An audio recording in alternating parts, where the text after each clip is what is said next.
जय श्री राम। अब सुंदरकांड की कहानी आगे बढ़ती है। हनुमान जी सुरसा मैया से विदा लेकर के अपने मार्ग पर यानी सीता मैया की खोज के लिए लंका की तरफ आगे बढ़ते हैं। तभी निश्चर एक सिंधु मह रहई, कर माया नभ के खग गहई। उसी समुद्र में आगे के मार्ग में उनको एक राक्षस मिलता है। एक राक्षस रहता था समुद्र में और वो माया करके आकाश में उड़ते हुए पक्षियों को उनकी परछाई से पकड़ लेता था और खा जाता था। तो आकाश में जो भी जीव जंतु उड़ते थे, जीव जंतु जे गगन उड़ाही, जल बिलो की तिनके परिछाई। जो भी जीव जंतु पक्षी जो आकाश में उड़ते थे, उनकी परछाई को वो देखता था और गई छा सक सुन उड़ाई, यही विधि सदा गगन छर खाई। उस परछाई को वो पकड़ लेता था। सोचिए कितना मायावी था कि जो पक्षी जीव जंतु जो भी आकाश में उड़ रहे थे, उनकी परछाई जो समुद्र पर पड़ती थी, उस परछाई को वो अपने हाथ से पकड़ लेता था, जिसके कारण वो पक्षी उड़ नहीं पाते थे और फिर इस तरीके से वो उन पक्षियों को नीचे खींच करके खा जाता था। सोई छल हनुमान कह कीन्हा, तासु कपट कपितुर तहि चीन्हा। अब वही छल वही कपट वो हनुमान जी के साथ करने का भी प्रयत्न करता है। वो ये नहीं जानता कि ये कोई साधारण जीव जंतु नहीं है। हनुमान जी तुरंत ही उसके सारे कपट को पहचान लेते हैं। ताहि मारि मारुत सुर बीरा, बारिधि पार गयो मति धीरा। और शायद उसका कल्याण, उस राक्षस का कल्याण पवन पुत्र हनुमान जी के हाथों में ही लिखा था कि हनुमान जी उसको मार करके मुक्ति दे देते हैं और उसके बाद उसको मारने के बाद वो समुद्र को पार कर जाते हैं और पहुंचते हैं लंका की तरफ।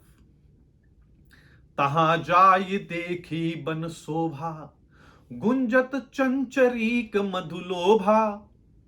अब वो जा करके देखते हैं वन की शोभा, जो जो लंका के बाहर वन है उसकी शोभा देखते हैं और बहुत सारे जो भंवरे हैं वो मधु यानी पराग और शहद के लिए, शहद बनाने के लिए पराग कणों की खोज करते हुए उनके ऊपर गुंजन कर रहे हैं। यानी एक मधुर ध्वनि वहां पर थी कि कितने अच्छे अच्छे पुष्प खिले हुए थे जिनके ऊपर भंवरे मंडरा रहे थे। नाना तरु फल फूल सुहाए, खग मृग वृंद देखि मन भाए। उस वन में अनेकों प्रकार के वृक्ष फूल और फलों से सुशोभित हो रहे हैं। लंका अत्यंत ही वैभवशाली थी। रावण त्रिलोक विजयी था, तो उसी प्रकार से जहां रावण रहता था उस नगरी का वैभव भी उसी के समान तो होना था। तो जितने भी वृक्ष थे वो फल और फूलों से एकदम लदे हुए थे। पक्षी और पशुओं के समूह को देखकर भी मन में हनुमान जी बहुत ही प्रसन्न होते हैं। शैल विशाल देखी एक आगे, तापर धाय चढ़्यो भय त्यागे। सामने एक बहुत विशाल पर्वत देखकर हनुमान जी उसके ऊपर चढ़ जाते हैं, दौड़कर चढ़ते हैं ये देखने के लिए कि चलो थोड़ी ऊंची चीज के ऊपर खड़े होते हैं और देखते हैं कि आगे का जो दृश्य है वो कैसा है। उमा न कछु कपि के अधिकाई, प्रभु प्रताप जो काल ही खाई। तो शंकर जी जो ये कहानी, ये कथा सुना रहे हैं माता पार्वती को, वो बोलते हैं कि हे उमा, इसमें वानर हनुमान की कुछ भी बड़ाई नहीं है। यह प्रभु का प्रताप है, प्रभु श्री राम का प्रताप है, जो कि काल को भी खा सकता है। गिरि पर चढ़ लंका ते ही देखी, कहीं न जाय अति दुर्ग बिसेखी। तब हनुमान जी उस पर्वत के ऊपर चढ़ करके लंका को देखते हैं। स्वर्ण नगरी लंका, उसको देखते हैं कि वो बहुत ही बड़ा किला है, बहुत ही बड़ा दुर्ग है और उसकी महिमा इतनी है कि कुछ कहा ही नहीं जाता, इतनी सुंदर है। अति उतंग जल निधि चहुपासा, कनक कोट कर परम प्रकाशा। बहुत ही अत्यंत ऊंचा है जो लंका का दुर्ग है, वो बहुत ही ऊंचाई के ऊपर है। उसके चारों ओर समुद्र है और सोने के परकोटे हैं। सोने की जो चार दीवारियां हैं वो सोने की बनी हुई हैं और उसके कारण एक परम प्रकाश चारों तरफ फैल रहा है। कनक कोट विचित्र मणिकृत सुंदरायतना घना, चौहट हट सुबट्ट बीथी चारुपुर बहुविधि बना। गजबाज खच्चर निकर पदचर रथ बरुथिन को गने, बहुरूप निश्चर जूथ अति बल सेन बरनत नहीं बने। विचित्र मणियों से जड़ा हुआ सोने का परकोटा है और उसके अंदर बहुत से सुंदर सुंदर घर बने हुए हैं। चौराहे, बाजार, सुंदर मार्ग हैं, गलियां हैं। लंका का सुनिए कितना कितना सुंदर वर्णन किया है गोस्वामी तुलसीदास जी ने अपनी इस रामचरितमानस के सुंदर कांड में। और हनुमान जी किस तरीके से देख रहे हैं वो बताते हैं कि चौराहे, बाजार, सुंदर मार्ग और गलियां हैं। सुंदर नगर बहुत ही प्रकार से सजा हुआ है। दिव्य नगरी है रावण ने जिसको बनाया है। सुंदर नगर बहुत प्रकार से सजा हुआ है। हाथी, घोड़े, खच्चरों के समूह और पैदल और रथों के समूह इतने हैं, इतना वैभव है कि कोई गिन ही नहीं पा रहा है, कोई गिन नहीं सकता है। और अनेक रूपों के राक्षसों के दल हैं। उनकी सेना अत्यंत बलवती है कि उसका वर्णन करना भी मुश्किल है। बन बाग उपबन बाटिका सरकूप बापी सोहि, नर नाग सुर गंधर्व कन्या रूप मुनि मन मोहि।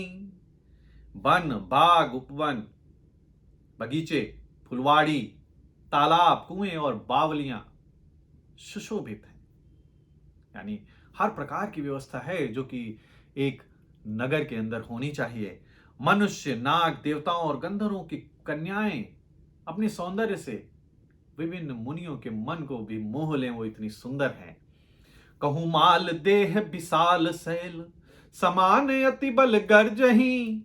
नाना अखारिन भी रही बहुविधि, एक एकन तर्जही। पर्वत के समान, कहीं कहीं पर्वत के समान विशाल शरीर वाले बड़े ही पहलवान, मल्ल युद्ध करने वाले जो पहलवान हैं वो गरज रहे हैं। उनकी गरज से आकाश गुंजायमान हो रहे हैं। वे अनेकों अखाड़ों में बहुत प्रकार से भिड़ते हैं और एक दूसरे को लड़ने के लिए ललकार रहे हैं। करि जतन भट कोटिन बिकट तन, नगर चहु दिसि रक्षहि।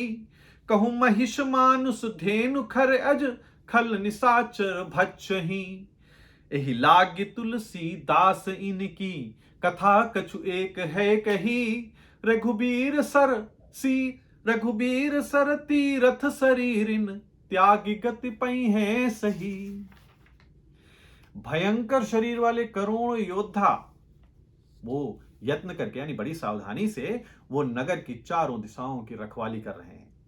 यानी हनुमान जी जब गए हैं तो वो पूरी तरीके से निरीक्षण कर रहे हैं कि आखिर लंका की सुरक्षा की क्या क्या व्यवस्था की गई है। कहीं दुष्ट राक्षस भैंसों, मनुष्यों, गायों, गधों और बकरों को खा रहे हैं, क्योंकि हैं तो वो निशाचर राक्षस। तुलसीदास जी इनकी कथा इसलिए थोड़ी सी इनकी कथा इसलिए थोड़ी सी कही है क्योंकि ये जानना आवश्यक है कि पहली बात तो लंका है कैसी, वो शत्रु कैसा है जिससे भगवान श्री राम लड़ने जा रहे हैं। और दूसरी बात ये कि ये जितने राक्षस हैं ये भगवान श्री रामचंद्र जी के बाण रूपी तीर्थ में शरीरों को त्याग करके परम गति को पाने वाले हैं। यानी भगवान श्री राम के बाण जब इनके शरीरों को भेदेंगे तो चूंकि भगवान श्री राम के हाथों इनकी मृत्यु होगी तो ये निश्चित ही परम पद को प्राप्त कर लेंगे। तो सोचिए इन राक्षसों का भी ये सौभाग्य ही है कि भगवान श्री राम स्वयं इनको भवसागर पार कराने के लिए आ रहे हैं। पुर रखवारे देख बहु, कपि मन कीन पिचार। अति लघु रूप धरो निसी, नगर करो पैसार। और जब बहुत सारे रखवाले, असंख्य रखवाले हैं जो नगर की, जो दुर्ग की सुरक्षा कर रहे हैं, तो उनको देख करके हनुमान जी मन में ये विचार करते हैं कि मैं बहुत ही छोटा सा रूप धरता हूं, मशक समान छोटा सा रूप धरता हूं और रात के समय मैं नगर में प्रवेश करूंगा ताकि मुझे कोई देख ना सके, क्योंकि यही गुप्तचर का काम है कि उसे कोई देख ना पाए और वो जिस प्रयोजन से गया है उस कार्य को बिना किसी बाधा के संपूर्ण कर सके। तो इस विचार के साथ हनुमान जी प्रतीक्षा करते हैं। यहां पर सुंदरकांड का तीसरा दोहा समाप्त होता है। आगे की कहानी सुनाने के लिए मैं आपके सम्मुख कल फिर उपस्थित होऊंगा। तब तक के लिए जय श्री राम।